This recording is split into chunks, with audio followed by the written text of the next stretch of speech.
book is so full of characters and stories. It's amazing. You guys will love it. My favorite, first we'll talk about your book and then we'll touch the election. My favorite chapter in your book is the one called Rachel Carson's Alarm. As I said, she's the first to make the existential case that humanity was capable of destroying the natural order, but she was also hopeful. If Rachel Carson were here with us tonight to talk about the climate crisis, what question would you ask her? How might she add to your remarks? Well, one thing she never lost was her love of the oceans. And she was very worried that we were just dumping hazardous materials into the sea.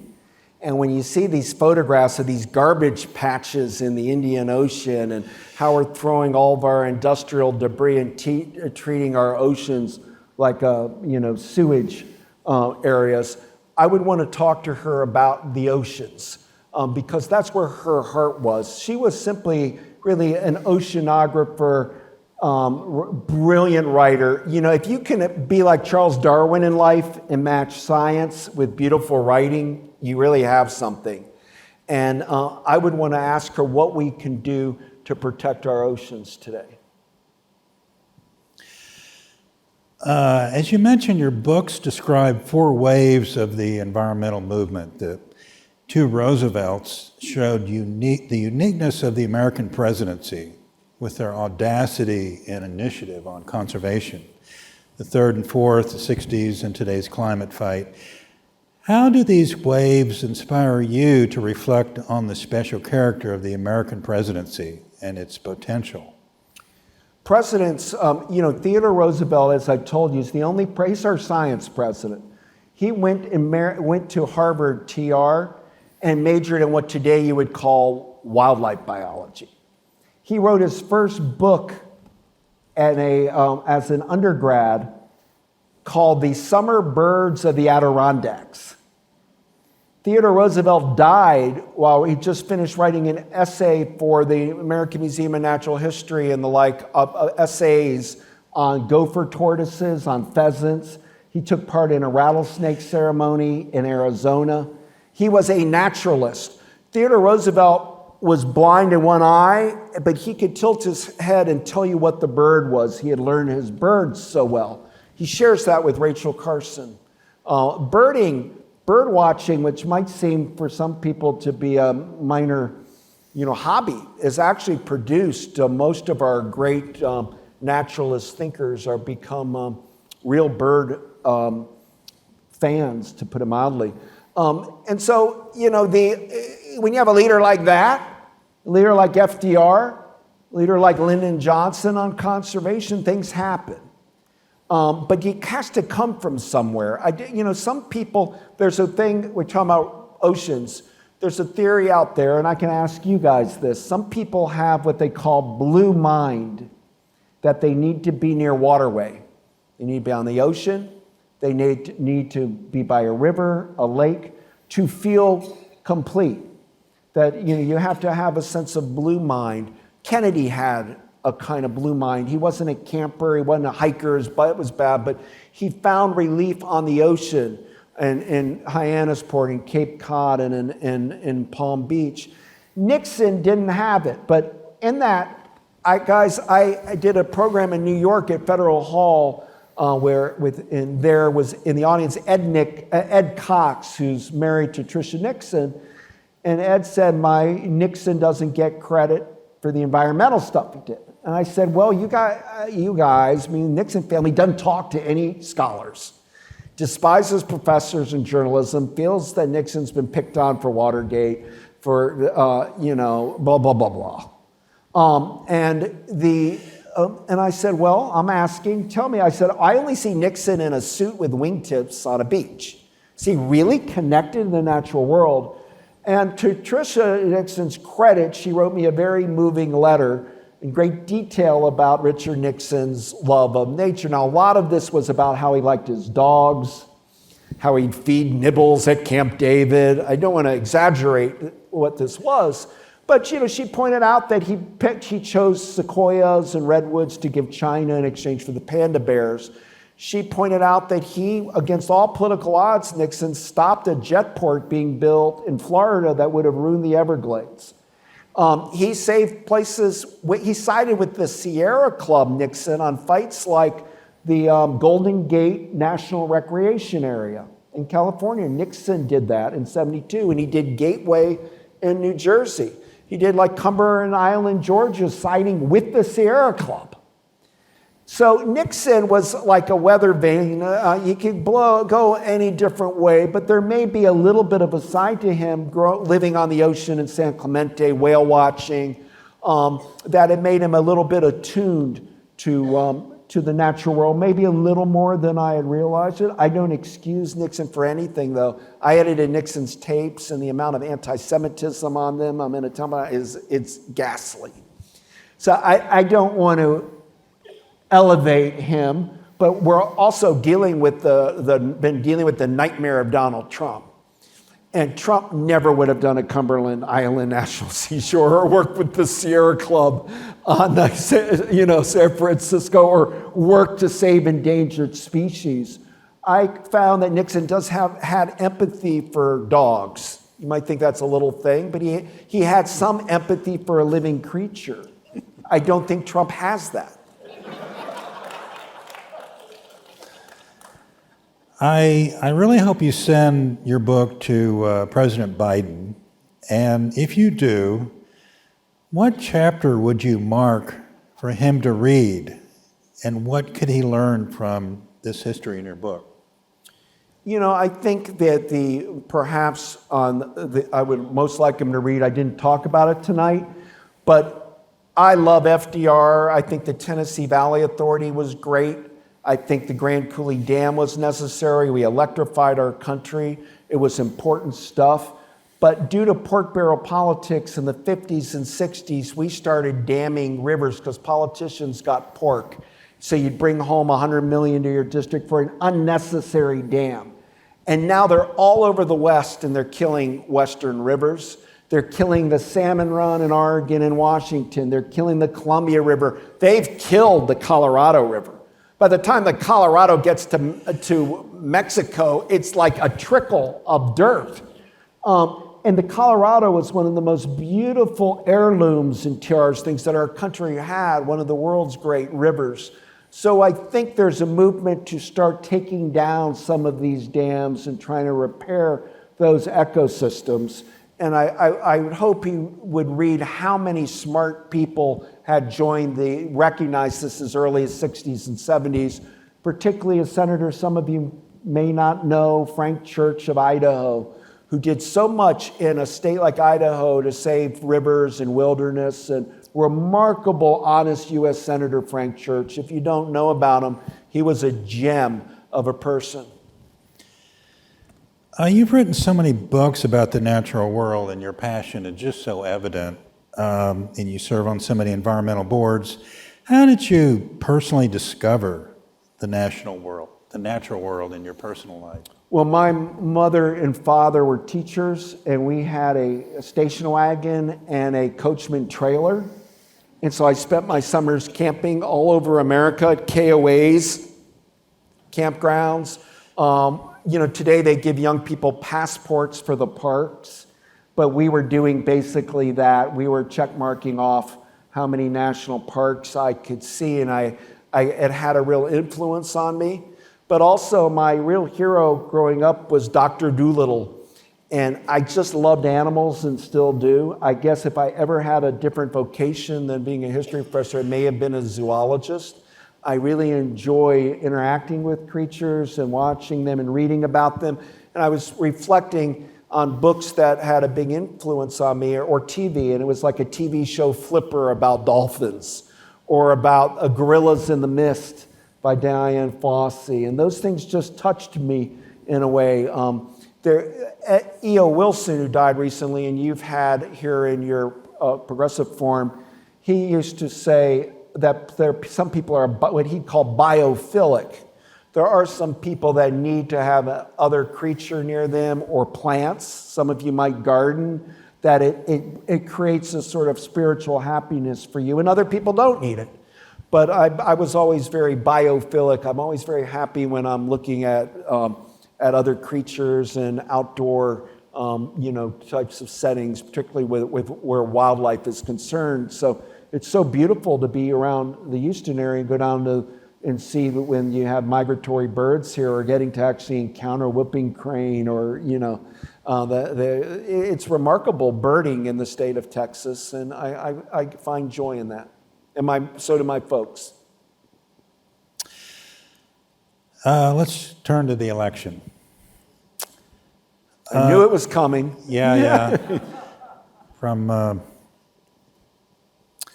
I'd rather stay on all the beauty, but we've got some things to process. What strikes you interesting in these midterms? Well, I think the Democrats did better than I thought they were going to do. I did think that the Republicans were going to win Congress, and it looks like they probably will. I thought the Senate would be close, but the amount of Democratic wins in state legislatures and governorships makes me realize that it's not at best it was a red trickle, not a red wave, and it might even have been known in history as the blue firewall, like no to Trumpism, no to the reversal of Roe v. Wade, no to climate denying.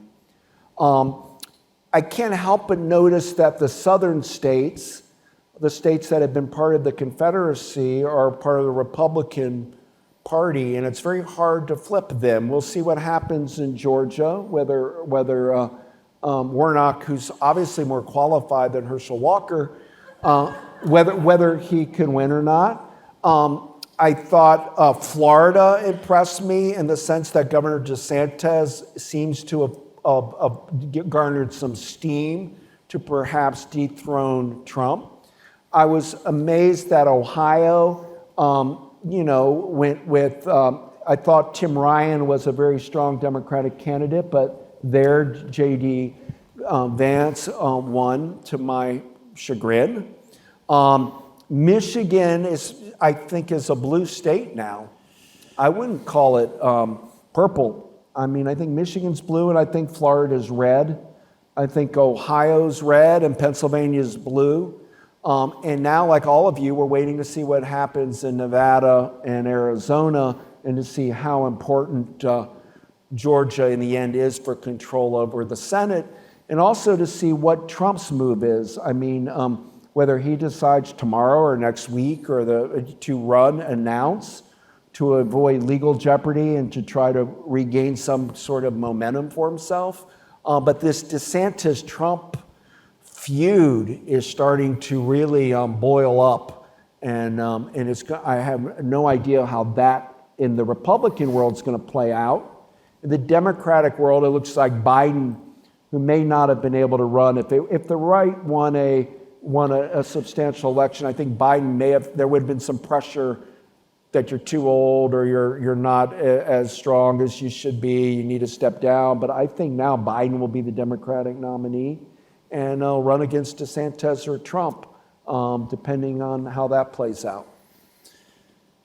I think the youth turnout is also noteworthy. Gen Z, what do you make of that? Yeah, the youth turnout, climate is the big issue on youth, and for women, abortion. Those are motivators for people in their 20s, first-time voters. That speaks big for the Democratic Party.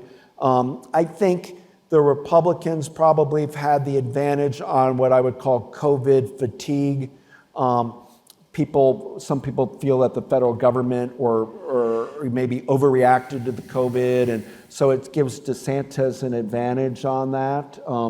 The economy is hard to do what Biden did. I mean, Obama lost terribly in his midterm. And it's very hard in a midterm for Biden to have held the line kind of like he did is probably the headline out of all of this.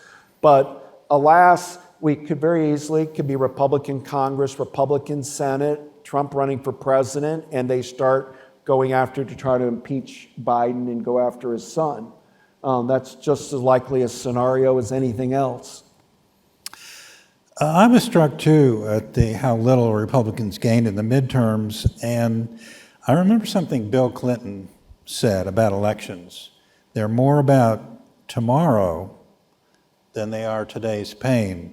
And I'm wondering if the analysts are missing an underlying current that Americans are feeling more confident in a better tomorrow after Biden's big national investments, the receding pandemic, resilient job market despite inflation. Well, the stock market went way up 1,000 points but the market goes up, it goes down, and it fluctuates. I do think we probably don't have this ways to analyze what the Pelosi invasion of the home space was. I thought that the Republicans were on a better track. And when Pelosi hit, the thought that leading Republicans were mocking somebody that's in the hospital with a fractured skull due to a would-be assassin into their house, that re-woke up people that forgot about January 6th or thought that the January 6th commission may have been slanted towards the media and the Democrats. That Pelosi thing is like, I don't want an America like that, where somebody, much as I may not like Speaker of the House Pelosi, I don't want somebody breaking in the house and fracturing somebody's skull, and I don't like people that find that funny. And that may have been enough vote switch there. That plays into what Biden's democracy issue, where this is to save the soul of American democracy. It started getting a little weak. Biden used it like 5 times. It was losing its wallop, but when Paul Pelosi was attacked, it was like, whoa. It's one thing that not only was he attacked, but that people were going on television and mocking him while he's in a surgery. It just seemed like that may have been more of a turning point than maybe we can ever quantitatively show. I have a history question on Texas for you. The governor and the Republican legislature look to me like they're trying to bring back the Confederacy. Texas is now clearly a one-party rule, looking more like the Jim Crow South. Now abortion, vigilantes, voter suppression, book banning. In your studies of the old South and other places, what citizen movements have you seen that drew us back to democracy? Back to democracy. There are always these moments of demagoguery and race politics. It's just part of American life. I mean, you think about how strong Huey Long and Father Coughlin and these types were during FDR, calling him, Rosenstein, and he was, all of the Jewish tropes against FDR. When, as you know from Ken Burns' documentary, FDR didn't do enough.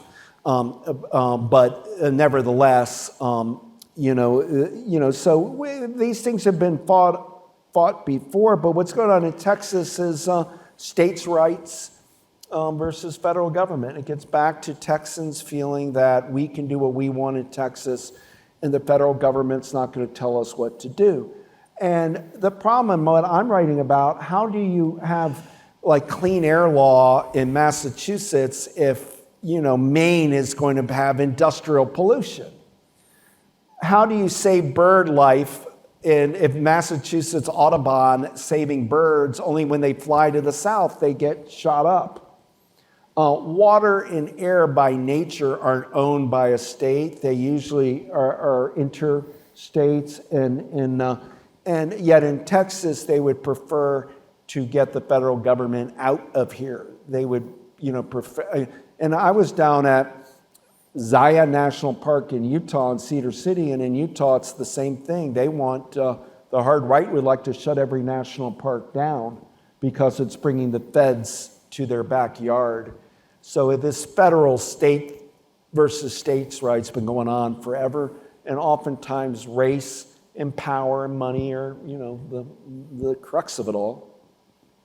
A couple of personal questions, if you don't mind. When and how did you discover your talents for research, insight, writing, communication?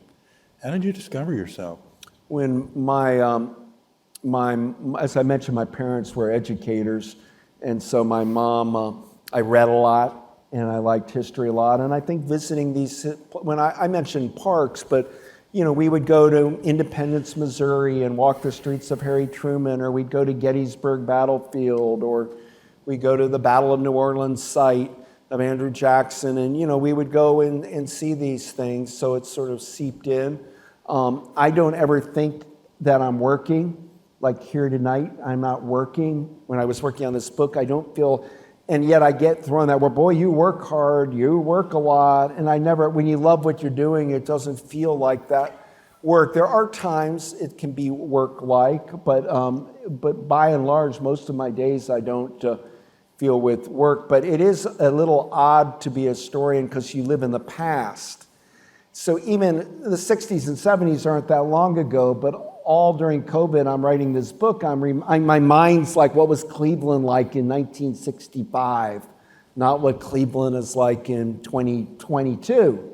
And that does create a kind of, so the people I want to meet are all people that are long gone.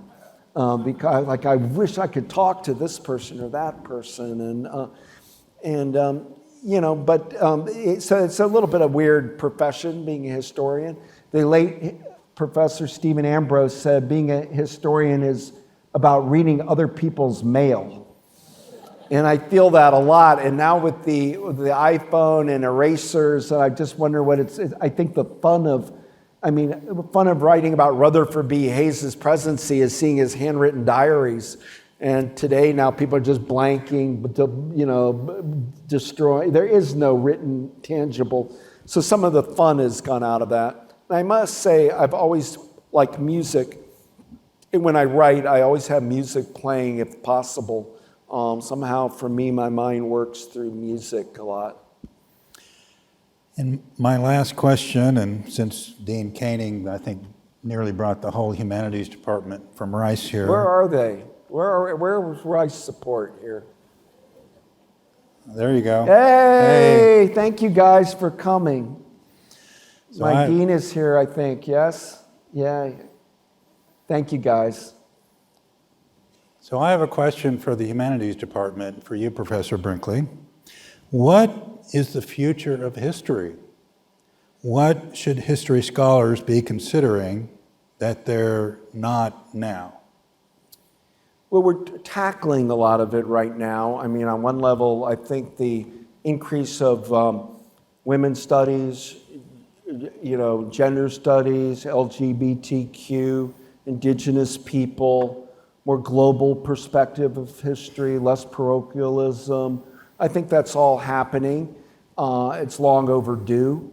And so, I think that's what's sort of exciting about this time in history.